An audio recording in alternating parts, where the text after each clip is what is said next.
Olá a todos e bem-vindos a mais um mergulho profundo aqui no The Deep Dive. Isso aí. Hoje a gente vai explorar uma ideia fascinante que o José trouxe pra gente. A arte de aprender idiomas sem depender da tradução. É uma abordagem que está ganhando cada vez mais força, né? É. Aprender um idioma pensando diretamente nele, sem a muleta da tradução, abre um novo mundo de possibilidades. E o material que o José compartilhou é incrível. É mesmo? Mostra como usar sinônimos, contexto e experiências práticas para realmente dominar um idioma. Fiquei impressionado com as histórias de pessoas que aprenderam idiomas dessa forma e alcançaram fluência de uma maneira muito mais natural e eficaz. Uma coisa que me chamou a atenção nos materiais foi a ênfase na imersão. Aham. Mergulhar na cultura do idioma, seja viajando, conversando com nativos ou consumindo conteúdo autêntico. Sim. É como se você estivesse criando um ambiente propício para o aprendizado, onde a língua te envolve por completo. E a ideia não é só decorar palavras soltas, né? Não. É entender as nuances. As entrelinhas. E os diferentes tons que uma mesma palavra pode ter, dependendo do contexto. Exatamente. É. E aí que entram os sinônimos. Sim. Ao invés de se prender à tradução literal de uma palavra, você expande seu vocabulário e começa a pensar no idioma como um todo, como um sistema interligado de significados. Pensa na palavra feliz. Vai certo. Em inglês você pode dizer happy, joyful, cheerful, content.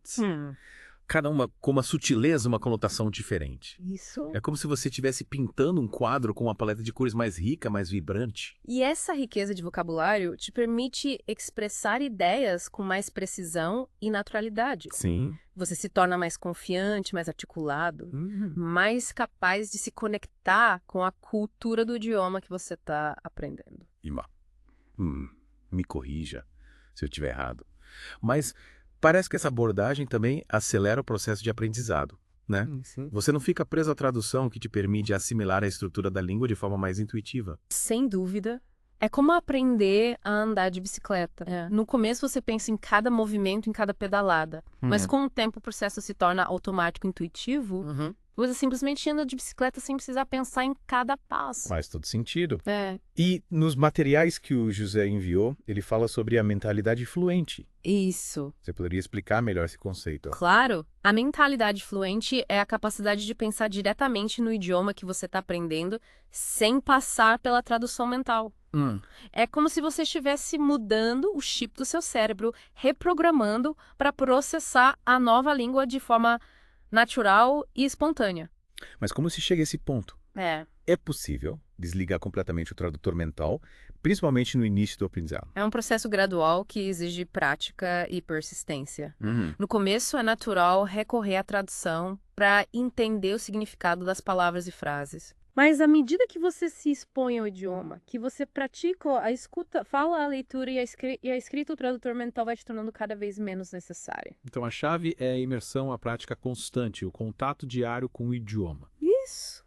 E o material do José traz algumas dicas bem interessantes de como criar esse ambiente imersivo mesmo sem viajar para o país onde a língua é falada. Exatamente. Ele fala sobre a importância de usar a tecnologia a seu favor. Aplicativos, podcasts, filmes, séries, livros. Sim. Tudo isso pode te ajudar a criar um ambiente imersivo no seu dia a dia, onde você está constantemente em contato com o idioma. E ele também menciona a importância de ter contato com falantes nativos, Sim. seja online ou pessoalmente. A interação com nativos é fundamental para desenvolver a fluência e a confiança. É a oportunidade de colocar em prática tudo o que você aprendeu, de testar seus conhecimentos, de receber feedback. E de se conectar com a cultura do idioma de uma forma mais profunda. E falando em histórias inspiradoras, o material do José traz alguns relatos de pessoas que aprenderam idiomas sem tradução e tiveram resultados incríveis. É verdade. Tem a história da Maria, que aprendeu francês durante um intercâmbio na França, e do Carlos, que aprendeu inglês ouvindo podcasts e músicas. São histórias que mostram que com dedicação e a abordagem certa, qualquer pessoa pode aprender um idioma de forma natural e eficaz. E o mais legal é que ao abrir mão da tradução, você se força a realmente prestar atenção no contexto, a decifrar o significado das palavras pelas pistas que a própria língua te dá. É como se você estivesse decifrando um código secreto, desvendando os mistérios de um novo idioma. Exatamente. É. E essa descoberta é o que torna o aprendizado de um idioma tão fascinante e tão recompensador. Mas vamos ser realistas. Aprender um novo idioma sem tradução pode ser desafiador. Sim. Quais são as maiores dificuldades que as pessoas costumam enfrentar? Uma das maiores dificuldades é a frustração de não entender tudo de imediato. No começo é natural se sentir perdido, confuso, sem saber por onde começar. É como se você estivesse em um labirinto sem saber qual caminho tomar. Exatamente. Mas é importante lembrar que essa sensação de confusão é passageira. À medida que você se familiariza com a sonoridade da língua, com a estrutura gramatical, com o vocabulário, as coisas começam a fazer mais sentido. E o José dá algumas dicas de como lidar com essa frustração inicial. Sim. Ele fala sobre a importância de ser paciente consigo mesmo, de celebrar as pequenas conquistas, de não ter medo de errar. Sim. Ele também sugere que você defina metas realistas, que você comece com o básico e que você vá progredindo gradualmente. Então a chave é ter paciência, persistência e, acima de tudo, paixão pela língua que você está aprendendo. Exatamente. A paixão é o que te motiva a continuar aprendendo, a superar os desafios, a celebrar cada conquista, a se conectar com o mundo de uma forma mais profunda e significativa. E para quem está começando essa jornada de aprendizado sem tradução ao material que o José compartilhou, tem algumas dicas valiosas. Que ótimo! Adoro dicas práticas. Quais são elas? Uma delas é criar um ambiente de aprendizado positivo e acolhedor.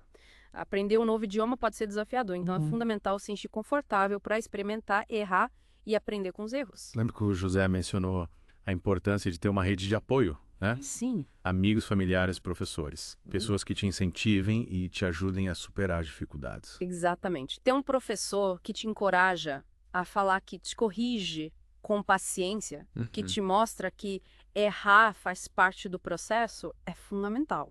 E ter amigos com quem você possa praticar, conversar e trocar ideias no idioma que está aprendendo também faz toda a diferença. Meus amigos que estão aprendendo inglês costumam se reunir para assistir filmes e séries juntos, e isso parece ajudá-los bastante. Com certeza. E mesmo a família pode contribuir criando um ambiente onde você se sinta à vontade para usar a nova língua sem medo de errar ou de ser julgado. Afinal, aprender um novo idioma é uma jornada, e ter companhia nessa jornada torna o caminho mais leve e divertido. Outro ponto que o José destaca é a importância da flexibilidade e da adaptabilidade. Nem todo mundo aprende da mesma maneira, então encontrar métodos e técnicas que funcionem para você é essencial. Exatamente. Tem gente que aprende melhor ouvindo o outro, lendo o outro, conversando. É importante descobrir o que te motiva, o que te faz ter vontade de aprender. E hoje em dia, com a internet, a gente tem acesso a uma infinidade de recursos, né?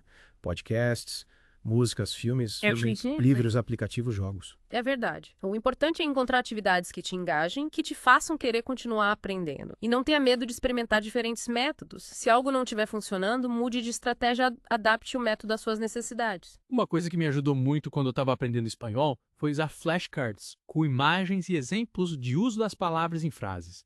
Me ajudou a memorizar o vocabulário de forma mais visual e contextualizada.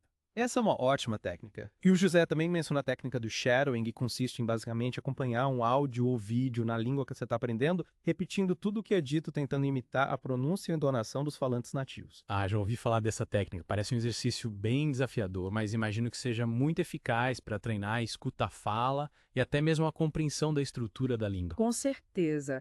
E o legal é que você pode fazer isso com qualquer tipo de conteúdo que te interesse. Filmes, séries, podcasts, músicas. E o José também incentiva o uso da criatividade no processo de aprendizado, né? Escrever um diário, compor músicas, criar histórias. Sim. Usar a criatividade te ajuda a internalizar a língua de forma mais natural e espontânea. E quando você se diverte aprendendo, a chance de você continuar se dedicando e de alcançar fluência é muito maior. Falando em se dedicar ao José, também dá uma dica que achei genial. Meditar com a língua. Você poderia explicar melhor essa técnica? Claro! A ideia é basicamente ouvir um áudio na língua que você está aprendendo e se concentrar nas palavras, tentando entender o significado sem traduzir mentalmente, apenas sentindo a sonoridade, o ritmo, a melodia da língua. Parece uma técnica bem interessante para desenvolver a sensibilidade auditiva e a intuição linguística. É como se você estivesse mergulhando na sonoridade da língua, absorvendo seus sons e ritmos. Exatamente. O legal é que você pode fazer isso em qualquer lugar, a qualquer hora. Mas e quando a gente se depara com uma palavra que não conhece, é inevitável recorrer ao dicionário, né? Sim, é normal ter que consultar o dicionário de vez em quando. Mas o ideal é tentar decifrar o significado da palavra pelo contexto antes de recorrer à tradução. Entendi. É como tentar resolver um quebra-cabeça usando as pistas que a própria língua te dá para descobrir o significado da palavra. Exatamente. E essa prática de desvendar o significado das palavras pelo contexto te ajuda a desenvolver a autonomia, a intuição linguística e a capacidade de pensar no idioma que você está aprendendo. E o José também destaca a importância de celebrar as conquistas, por menores que sejam. Conseguiu ter uma conversa simples com o nativo. Come more. Aprendeu uma palavra nova. Come more também. Cada passo dado em direção à fluência merece ser reconhecido e celebrado. Isso te mantém motivado e te mostra que você está progredindo mesmo que aos poucos. E essa sensação de progresso é fundamental para te dar confiança e te fazer querer continuar aprendendo. É como um ciclo virtuoso. Quando mais você aprende mais confiante, você fica mais vontade de aprender você tem. E no final você se depara com um novo mundo de possibilidades de conexões de experiências. E falando em experiências, o José menciona a importância de não ter medo de errar. Na verdade, ele até incentiva os alunos a cometerem erros, pois é errando que a gente aprende. É verdade. Lembro de quando comecei a estudar inglês. Eu tinha tanto medo de errar que mal conseguia falar. Foi só quando eu comecei a me soltar, perder o medo de errar, que realmente comecei a progredir. Errar faz parte do processo de aprendizado de qualquer coisa na vida, principalmente quando se trata de aprender um novo idioma. É importante encarar os erros como oportunidade de aprendizado, como um feedback do que precisa ser melhorado. E o José sugere alguma estratégia para lidar com os erros de forma construtiva. Sim, ele fala sobre a importância de anotar os erros, de tentar entender o porquê de ter errado e de buscar a forma correta de se expressar. Ou seja, em vez de se frustrar com os erros, usá-los como ferramenta de aprendizado. Exatamente. E lembre-se, a fluência não é um destino, é um caminho. É um processo contínuo de aprendizado, de aperfeiçoamento de descobertas. E o mais importante é aproveitar cada passo dessa jornada, celebrar cada conquista, aprender com cada erro. E se você se permitir mergulhar de cabeça nesse novo idioma, sem medo de errar, você vai se surpreender com os resultados. E para finalizar nosso mergulho no universo do aprendizado de idiomas sem tradução, o que mais me chamou atenção no material do José foi a ênfase na importância de desenvolver uma mentalidade curiosa e exploradora. É verdade, ele fala sobre a importância de ser um detetive linguístico. De estar sempre atento aos detalhes, de buscar padrões, de fazer conexões entre as palavras e as estruturas gramaticais. É como se a gente estivesse desvendando um enigma, desmontando um quebra-cabeça para entender como a língua funciona. Exatamente. E essa busca por conhecimento, essa curiosidade em relação ao idioma, é o que torna o aprendizado mais interessante, mais engajador, mais divertido. Ele também menciona a importância de ter contato com a cultura do idioma que você está aprendendo, né? Afinal, a língua é um reflexo da cultura de um povo, de sua história, de seus valores, de sua visão de mundo. Sem dúvida, conhecer a cultura do idioma te ajuda a entender melhor a língua, a perceber as nuances, as sutilezas, as expressões idiomáticas. É como se você estivesse abrindo uma janela para um novo mundo, para uma nova forma de pensar, de sentir, de se expressar. E essa imersão cultural pode acontecer de diversas formas, né? Música, filmes, livros, culinária e viagens. Na verdade, o importante é buscar experiências que te conectem com a cultura do idioma que você está aprendendo, que te façam sentir parte daquele universo. E o José dá algumas dicas práticas de como fazer isso no dia a dia, né? Ele sugere, por exemplo, ouvir músicas na língua que você está aprendendo enquanto cozinha, assistir filmes e séries com legendas no idioma original, ler livros e artigos em sites e blogs estrangeiros. São dicas simples, mas que podem fazer toda a diferença no seu processo de aprendizado. A chave é integrar o idioma à sua rotina, torná-lo parte da sua vida. E ele também incentiva a criação de um cantinho dedicado ao idioma que você está aprendendo, né? Isso. Um espaço onde você possa reunir livros, dicionários, flashcards, anotações, tudo que te inspire e te motive a continuar aprendendo. É uma ótima ideia. Ter um espaço dedicado ao idioma te ajuda a criar um ambiente propício ao aprendizado, onde você pode se concentrar e se dedicar ao estudo da língua sem distrações. E por falar em concentração, José também menciona a importância de ter disciplina e de estabelecer uma rotina de estudos. Afinal, aprender um novo idioma exige tempo, dedicação e esforço. É verdade, é importante ter disciplina para estudar regularmente, mesmo que seja por curtos períodos de tempo. A consistência é fundamental para que o aprendizado seja eficaz. E ele sugere que a gente defina metas realistas, né? Começar com o básico e ir progredindo gradualmente, sem se cobrar demais. E exatamente. É importante celebrar as pequenas conquistas, reconhecer o seu progresso e se motivar a continuar aprendendo. E no final das contas, o mais importante é ter em mente que aprender um novo idioma é uma jornada, um processo contínuo de descobertas e de crescimento. É verdade, e essa jornada pode ser desafiadora, mas também é incrivelmente recompensadora. Aprender um novo idioma te abre portas para novas culturas, novas amizades, novas oportunidades. É como se você estivesse expandindo seus horizontes, ampliando sua visão de mundo. E para quem está começando essa jornada, o material que o José compartilhou é um guia valioso, cheio de dicas e estratégias para aprender um novo idioma de forma natural, eficaz e, acima de tudo, prazerosa. É isso aí, e lembre-se, a fluência não é um destino, é um caminho. Aproveite cada passo dessa jornada, celebre cada conquista, aprenda com cada erro e, acima de tudo, divirta-se. E com essa mensagem inspiradora, a gente chega ao fim do nosso mergulho profundo no universo do aprendizado de idiomas sem tradução. E esperamos que você tenha se inspirado e se motivado a começar essa jornada. Até a próxima!